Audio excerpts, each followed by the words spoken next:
So today we're going to be continuing our understanding of proportional geometry, and we're doing that by learning to identify and create dilations of plane figures. So a lot of times when we think about dilations, we think about our eyes, and so the pupils are the black areas in the center of our eyes. When we go to the eye doctor, they sometimes dilate your pupils, which makes them larger. Translations, reflections, and rotations are all transformations that do not change the size or shape of a figure, where a dilation is a transformation that changes the size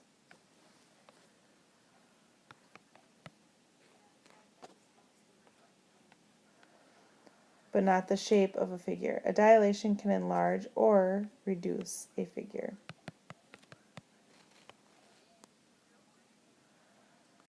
So it's kind of along the lines of creating a similar figure with what we've just been working with. So one thing to remember is that every dilation has a fixed point that is called the center of dilation. To find the center of dilation, you would just draw a line that connects each pair of corresponding vertices, and where they intersect is the center of dilation. So here you can see we have a line that connects each of the corresponding vertices. So this red dot would correspond and represent their center of dilation because it's where the three lines intersect. So we want to tell whether each transformation is a dilation.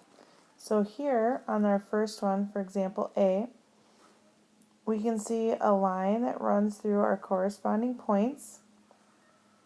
The shapes are similar. We have a center of dilation, so this would be a dilation.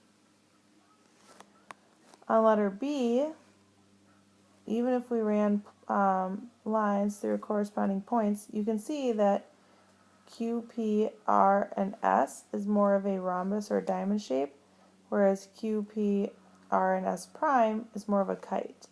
So this one would not be because they're not the same shape. So I want you to try these two on your own. Just tell whether each is a dilation. So in our first one, because they're both squares, this would, yes, be a dilation. On letter D, they wouldn't. Even though they're both right triangles, we can see that proportionally that LM is a little bit shorter. So this is not.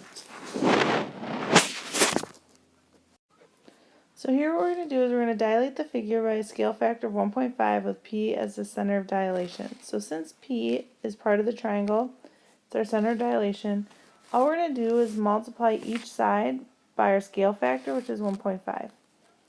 So PQ, which is 1.6, is going to be multiplied by 1.5. And when I do that, I get 2.4. So if I was to draw this out, I could extend that line, and P prime Q prime is going to be 2.4 centimeters. Do the same thing with PR. It's going to be 1.8 times 1.5. That's going to be 2.7. So P prime R prime is going to be 2.7 centimeters. And then our QR, we take 1 times 1.5, which is going to give us 1.5. So really it's just connecting those. So the P prime R prime would equal, not P and R, Q and R.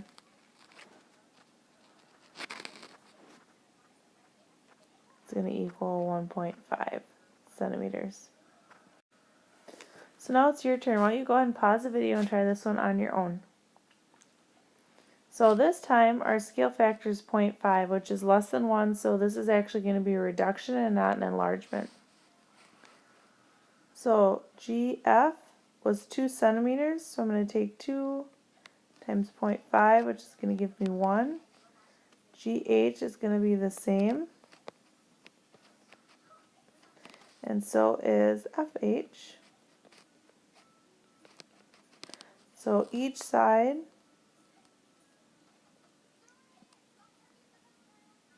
is just going to be shorter because we reduced the original size. So just as a reminder, a scale factor between 0 and 1 is going to reduce, and a scale factor greater than 1 is going to enlarge.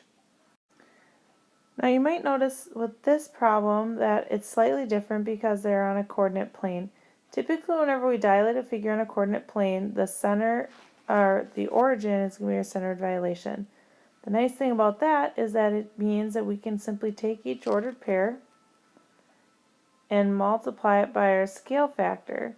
So here A is the point 2, 2. We're going to multiply that by 2. So A, when it's dilated, becomes 4, 4.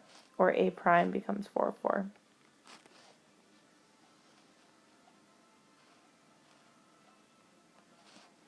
Okay, so B is 4, 2.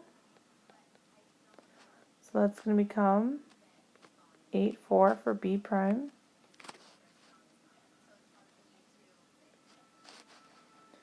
And C is 2, 4.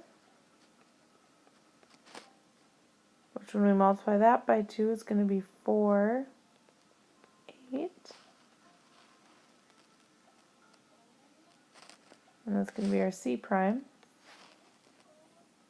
And that is our figure enlarged by a scale factor of 2 on a coordinate plane. So for this last example, it's your turn. Go ahead and try this one out on your own. Alright, so here once again we have 0.5, so it's going to be a reduction. So A started out at 4, 5.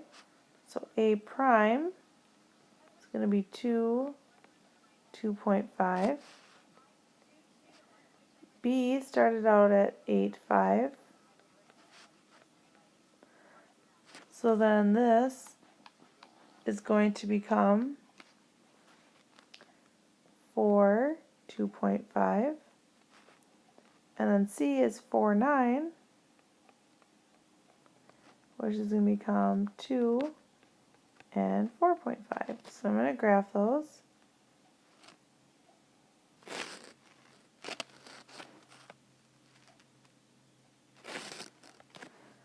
So our first one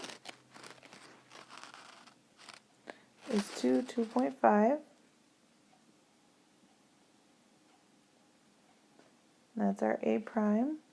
B prime is 4, 2.5.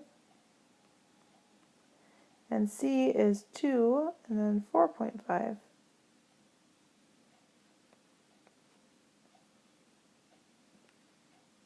And that is our triangle with the scale factor applied of 0.5.